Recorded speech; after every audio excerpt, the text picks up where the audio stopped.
Welcome to our spiritual gift learning series as we are looking at how to understand our spiritual gifts. And today we are focusing on teaching. This is the third gift that Paul brings out to the Romans, and he says that you have the gift of teaching. And teaching is explaining the truth. Again, this is more of a verbal gift. And I like how Henry Gardner Adams, he said this in a quote, "A teacher affects eternity. He can never tell where his influence stops." I love that. It's so true. If you have the gift of teaching, you are someone who loves to share and encourage others through God's word, teaching them the truth of Jesus Christ. And they are self-disciplined in that approach. In fact, they look for scriptural answers all the time. They sometimes when you ask them a simple question, they tend to expound way too long. I know, I think that is probably my spiritual gift. I tend to go a little longer at some times, but that's okay. Here's the aspect that we want to look at for us. What's Jesus' example? If you want to look at an example for Jesus, go to the Sermon on the Mount. That's found in Matthew chapter 5, 6, and 7. It's an amazing teaching on how to live the life for Jesus. And if you want to look at a New Testament example, read 13 books that Paul wrote. They are great teaching scriptures. And that you can see specifically even said in Acts chapter 18, verse 11. And then I would say some of the hazards that are there as a teacher, you can tend to, one is an easy one, it's an easy temptation, lack of preparation. Because you've been teaching all the time, well, I know this, I don't need to study as much. But that's not what you should do. In fact, when you study God's word, I want to give you 4 things that you should do. Number 1, observe. Observe the text. What does the text actually say? And then secondly, I would say interpret. As you observe the text, what does the text now mean? Let's interpret what the text is reading, the whole context, not just a verse, but everything around it.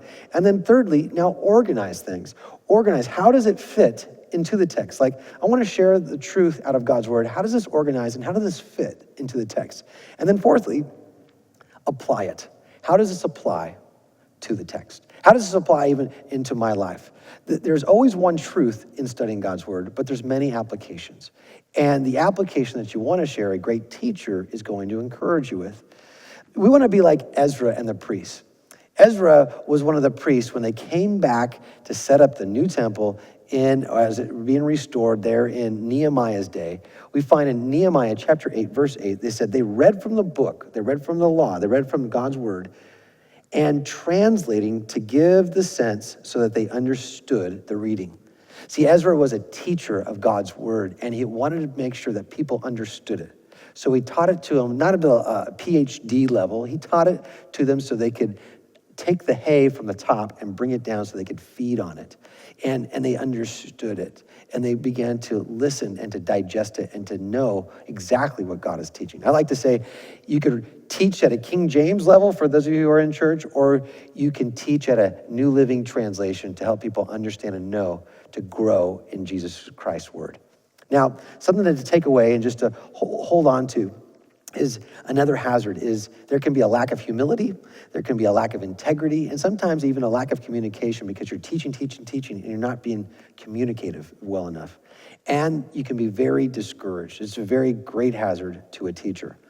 I want to leave you with this one verse from Titus chapter 2, verses 7 and 8. And it says this, "Show yourself in all respects to be a model of good works, and in your teaching show integrity, dignity and sound speech that cannot be condemned, so that an opponent may not be put to shame, having no evil to say about this."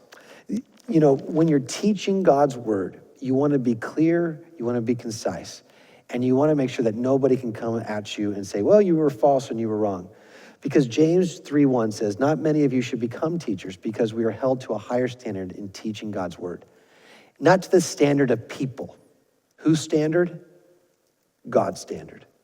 Jesus was a great teacher, and he wants you, if you're that gift, if that's your gift that God's given you, take the time. It's an honor to teach God's word. Do so in a wonderful way so people can grow in God's grace and his truth.